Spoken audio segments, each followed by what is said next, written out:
आपने इसको कैटेगराइज करके पूरा भारत देश के एक वर्ग को टारगेट किया, वो था जनरल कैटेगरी। अब आपने क्या किया कि 2026 के एक्ट में दो आपने ओबीसी को भी इसमें डाल दिया।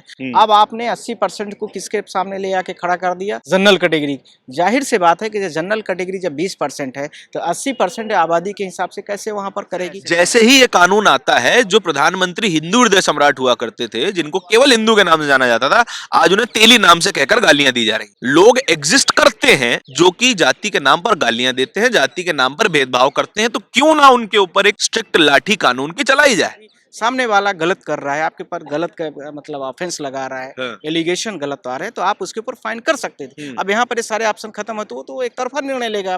गलत तरीके से कानूनों का इस्तेमाल तो हमेशा से होता आया है और हो सकता है। इसका मतलब ये नहीं है कि कानून में परेशानी है, नहीं, कानून में परेशानी नहीं है। एजुकेशन के सिस्टम को बढ़ाने का तरीका यह है कि आप अच्छे अच्छे स्कूल खोलिए, कॉलेज खोलिए और इसके साथ में अच्छा बढ़ावा दीजिए एजुकेशन का। आप भले ही बढ़िया बेहतरीन यूनिवर्सिटीज खोल देंगे, ऑक्सफोर्ड लेवल की यूनिवर्सिटी खोल देंगे, अगर वहां पर जातीय भेदभाव है स्टूडेंट के प्रति, प्रोफेसर्स के प्रति, तो फिर वहां पर बेहतर स्ट्रक्चर से पढ़ाई नहीं हो सकती है। आपको पहले कोर सोसाइटी में प्रॉब्लम्स को सॉल्व करना पड़ेगा। कोर सोसाइटी में प्रॉब्लम्स रहेंगी, आप बेहतरीन कॉलेज खोलते रहिए, क्या फर्क पड़ता है। और कितने लोग मरेंगे कि आपको लगेगा कि बहुत लोग मर चुके हैं। ये बात उन तमाम स्टूडेंट्स के बारे में कही जा सकती है जिन्होंने जाति का दंश झेला, अपनी जान ले ली, और तमाम लोग अब कह रहे हैं कि जिनके ऊपर अत्याचार हो रहा है वो भी तो अत्याचार कर सकते हैं।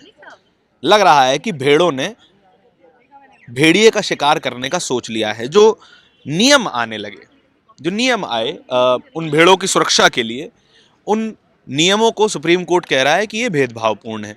इस पूरी कहानी में क्या सही है, क्या गलत है, इसी के बारे में चर्चा करेंगे। सीनियर एडवोकेट नरेंद्र मिश्रा जी हमारे साथ है। मिश्रा जी, इस पूरी कहानी में सुप्रीम कोर्ट आखिरी दरवाजा था, उन्होंने कह दिया कि इस पर रोक लगाइए, रिकंसिडर कीजिए, रीस्ट्रक्चर कीजिए और दोबारा वापस आइए। क्या लगता है कि सही हुआ, गलत हुआ, क्या आपके? मैंने आपसे बोला है और बहुत सारे चैनलों के माध्यम से भी मैंने आज स्पष्ट किया है कि जो ये नियम बनाया गया था, जो नियम को लागू किया गया 13 जनवरी 2026 में, इसमें कई प्रकार की अनियमितताएं, कई तरह की गड़बड़ियां हैं, जिससे भारत देश का जो कॉन्स्टिट्यूशनल स्ट्रक्चर है, उस स्ट्रक्चर में बहुत तरह की गड़बड़ियां हो सकती हैं।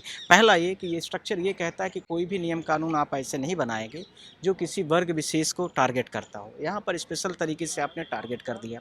General category, ST SC OBC, ये सब तो पहले भारत देश के संविधान में यही लिखे गए हैं, न कि ये लिखा गया कि कौन ब्राह्मण है, कौन क्षत्रिय, कौन शूद्र है, कौन वैश्य है। इन वर्णों के इस नियम में भी तो केवल SC ST OBC जनरल ही है। हमारा जो कॉन्स्टिट्यूशन कहता है वो ST SC OBC और जनरल कैटेगरीज की बात, जातियों की बात नहीं करता। पहली बात। दूसरी, आपने पूरे इसको जो चीजें थी आपने इसको कैटेगराइज करके पूरा भारत देश के एक वर्ग को टारगेट किया, वो था जनरल कैटेगरी का।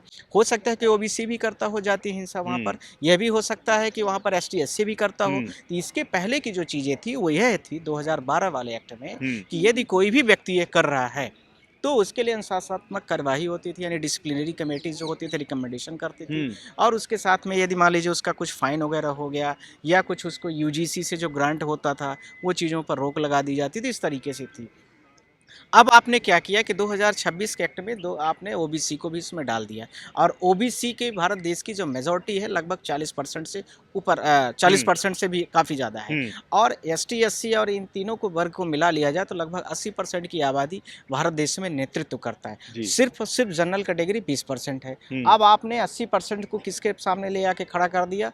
General category. जाहिर सी बात है कि जनरल कैटेगरी जब 20% है तो 80% आबादी के हिसाब से कैसे वहाँ पर करेगी? पहली बात। दूसरी बात, 20% आबादी जनरल कैटेगरी मानी जाती है, बाकियों पर अत्याचार नहीं कर सकती। पॉपुलेशन डेटा से भाई बात कर रहा हूँ तो मेरा ये कहना है। दूसरा, इसके साथ हिस्टोरिक फैक्ट तो अलग है ना सर, मैं आ रहा हूँ उसी बात पर। आप दूसरी बात, एजुकेशन के सिस्टम को बढ़ाने का तरीका यह है कि आप अच्छे अच्छे स्कूल खोलिए, कॉलेज खोलिए और इसके साथ में अच्छा बढ़ावा दीजिए एजुकेशन का। आप भले ही बढ़िया बेहतरीन यूनिवर्सिटीज खोल देंगे, ऑक्सफोर्ड लेवल की यूनिवर्सिटी खोल देंगे, अगर वहाँ पर जातीय भेदभाव है स्टूडेंट के प्रति, प्रोफेसर्स के प्रति, तो फिर वहाँ पर बेहतर स्ट्रक्चर से पढ़ाई नहीं हो सकती है।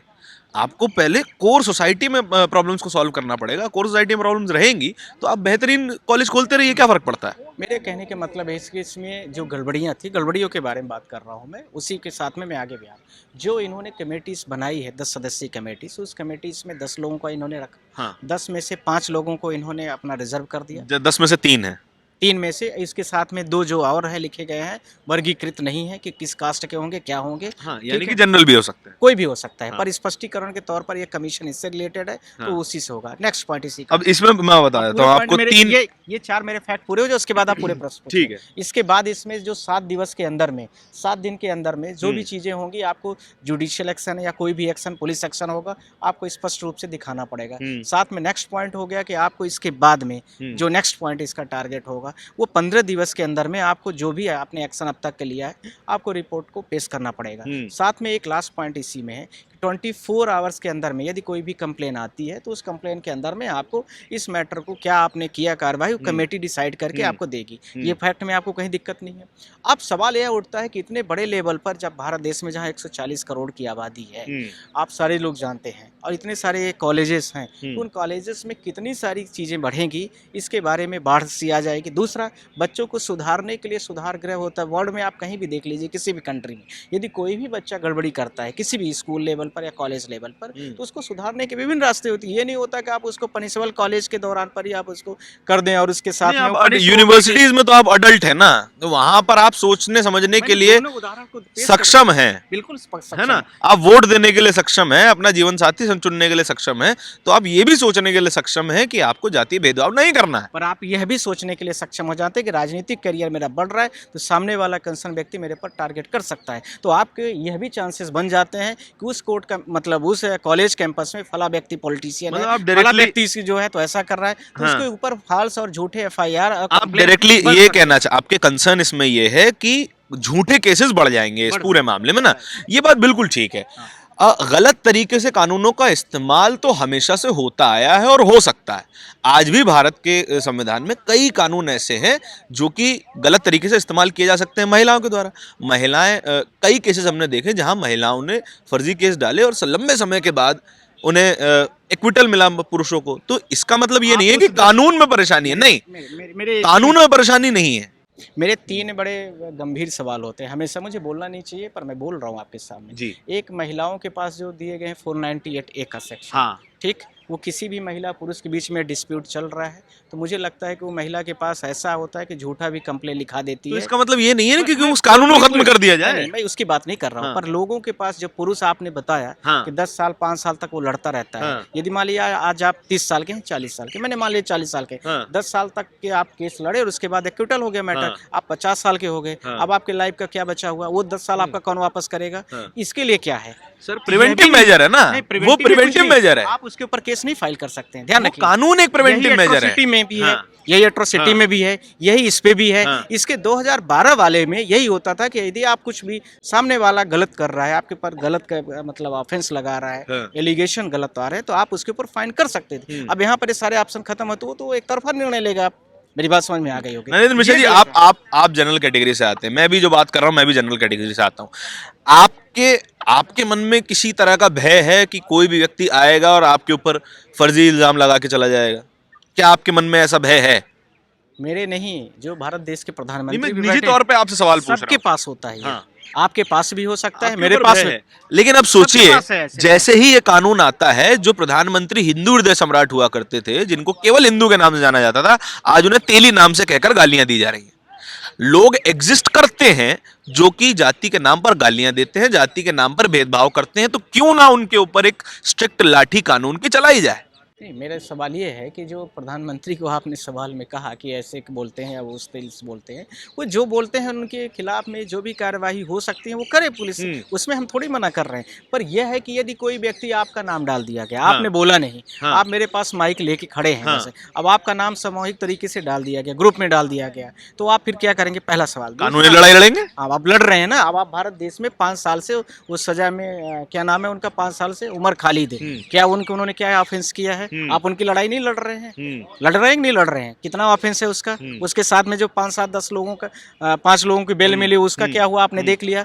आप ऐसे ही Sanjiv Bhatt atrocity by the state और दो नागरिकों के बीच की लड़ाई अलग है ना। मेरा यही सवाल है आपसे। उमर खालिद का केस इस पूरे मामले से बहुत अलग हो जाता है। वो एट्रोसिटी बाय स्टेट है, वो स्टेट के द्वारा डाला गया केस है। जो उसके ऊपर टेररिज्म के एक्ट लगाए गए, सेक्शंस लगाए गए, वो टेररिज्म एक्ट को मतलब फॉलो करता है आपके हिसाब से? तो यही हुआ। नहीं, मेरा सवाल मेरा आर्गुमेंट नहीं, वो स्टेट ने उसकी आवाज दबाने के लिए करा। यहाँ पर अगर आप यहाँ पर हम दोनों में बहस हो जाए तो उसको प्रूव करने के लिए कई तरीके हैं। यहाँ पर प्रूव करने के तरीके नहीं है, क्योंकि यूएपी का कानून अलग है। वहां पर 6 महीने तक जमानत नहीं होगी। तो यूएपी का जो कानून लगाया गया तो झूठा लगाया गया। आप मानते हैं इस बात को? नहीं मानते हैं? नहीं मानते। कानून डिसाइड करेगा, कानून डिसाइड। अब आप अपने आप को बचना चाहिए, यही नहीं बात बचा नहीं कर। मैं हमेशा से बता रहा हूँ, कानून के ही पास इकलौती ताकत है। आप सिर्फ ये कहना चाहते हैं कि वहाँ सरकार ने लगाया है, यहाँ व्यक्ति लगाएंगे। यहाँ जो कमेटी है, कमेटी प्रपोज करेगी। यहाँ पर जो 10 सदस्यीय कमेटी बनाई गई है, उस कमेटी के लोग रिकमेंड करेंगे। ज्यादा जनरल कैटेगरी के लोग होंगे। ये भविष्य की बात है, अभी डिफाइंड नहीं है कुछ भी। आप कानून में अच्छा, मैं बात करता हूँ, मैं डेटा पे बात करते हैं। चलिए डेटा पे बात करते हैं।